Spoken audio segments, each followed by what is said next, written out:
Leli kube lilanga elimasikizi begodwa elithekisa ingembezi kithi ababiki bendaba njengoba omunye wethu kungaziwa wabona ukuphi nje. Yeke usekela ngqongqotshe kungamelini uKenny Morolong uzwakalisa ukuthwenyeka ngendlela kuphathwa ngakho ababiki bendaba. Uthi akalungi bona ababiki bendaba basebenze ngaphasi kwegandelelo lokusabela impilo zabo njengoba basaba ukuthunjwa namkha ukubulawa. Yeke uthi banguhulumende abakhambisani nobudlobongela obufana nalobu. Ukhulume lokho lokho nagade avakatshele umndeni kaSibusiso Arisi Ndlovu ngakomhlanga emahlabathini ombiki indaba begodwa omsunguli womrhatsho iCapital Life enzinze ngeMamelodi. Lo akwaNdlovu kwabi kwabona olahleke nona kwakhe uzodwa mdluli mhlana amalanga alisumi nobunane enyangeni kaMhlolanja 18 February kiwo umnyaka ophezulu lo. Yeke uMorolong uthi banguhulumende bazibophelele ekutheni kutholakale umbiki indaba lo nona kwakhe nakukuthi bathunjiwe kufuzeke abenzi besenziwe sike baqalane nesandla somthetho esiqinileko. Nangu uMorolong uyazikhulumela. What a government that cares. What a government that upholds media freedom. What a government that understands the value of media freedom. We see this incident as an attack on media freedom. And an attack on media freedom is an attack on our constitutional democracy. And we will not allow the media to be attacked, to be harassed. And that is why we are here to not just demonstrate our support, but also to send a message out there that the media remains the lifeblood of our democracy. And we must protect media freedom, we must uphold media freedom, and we must be seen to be vociferous about incidents that seek to undermine the many gains and strides that we've made in our efforts to protect, uphold and defend media freedom. So we will continue to work with the police. We've also requested the police to keep you updated at their own time and pace so that there's no sense that investigations could be compromised. In our discussion, we are also joined by the executive mayor. We're also joined by a member of parliament, a man I serve with in the National Assembly, Ndades Kosana, who extends our message of solidarity and sympathies on behalf of government and behalf of National Assembly. And we pray and we are hopeful that those who are missing will be brought back safe to their families. We are a nation of believers. We are a nation of praying warriors, and we hope that as we observe the police in the execution of their responsibilities and the fact that there is huge potential in cracking this matter, we are much more confident that our loved ones will return to their loved ones quite safe. So we wish to thank the media for having graced us with their presence today. And we also wish to emphasize that we will spare no effort working together with the police, making sure that this case is cracked and that those who are responsible for this hideous act are properly brought to book. Abalingani ngokomsebenzi bakaNdlovu bathi senziwe sike sibaphazamise khulu emoyeni nemkhumbuleni kodwa nanyana kunjalo bazibophelele ekutheni basebenze ngamandla ekutheni balinge ukumthola.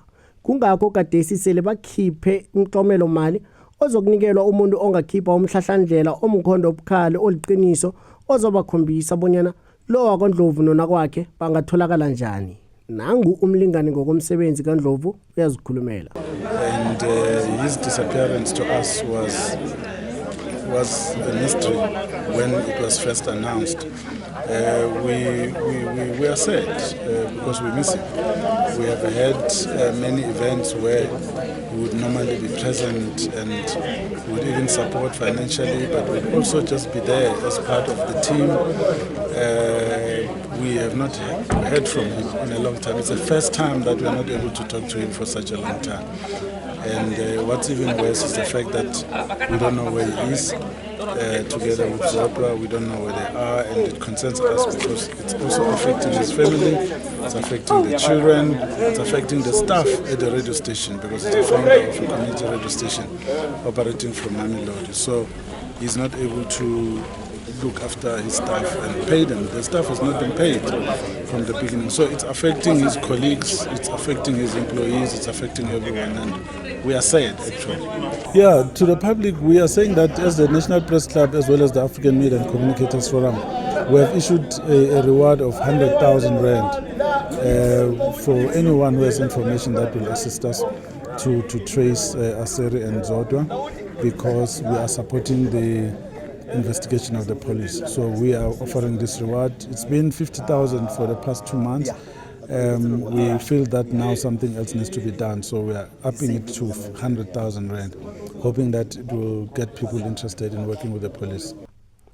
Kazi nokonokono ongukomishana kwezesipholisa eMpumalanga uZef Mkhwanazi uthi leli liqala elibuqayi khulu ebaqaleni nalo, kodwa nabasipholisa bazokulinga ngamandla bonyana laba bongazimba ababili bayatholakala. Yeke bayabawa esichabeni ukuthi nanyana babonakala basebenza ngenyawo lesana nje babawa ukubekezelelwa ngoba leli kuliqala elinzima khulu. Nangu uMkhwanazi uyazikhulumela. I must indicate that we started right from the time the matter was reported, from the 18th. We are working with this matter, working together with members of Gauteng detectives. We are actually sharing every information we are getting in solving this matter.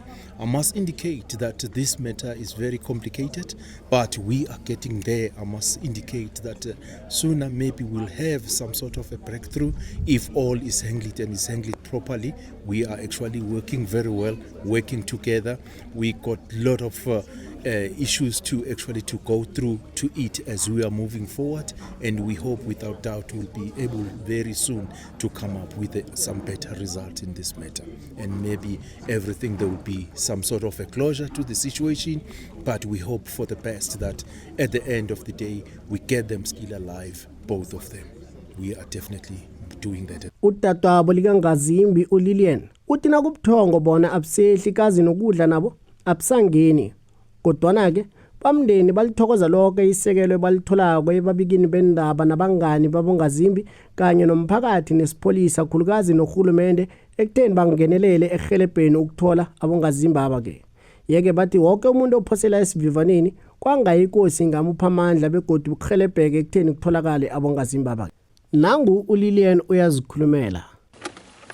On behalf of both families, the family yaKaNdlovu and the family yaKaMdluli, we would like to say thank you to everyone for taking your time, guys, to be here and Nenzele case be exposed out there so that people can see that we are seriously looking for Uzodwa no Aseri. We really thank you from the bottom of our hearts. There's nothing that we can give you but to say thank you and to pray to God ukuthi as you are busy doing this and protect and anikeze strength, anikeze the wisdom from above to crack this case and to get the closure in this case. That's what we are praying for, guys.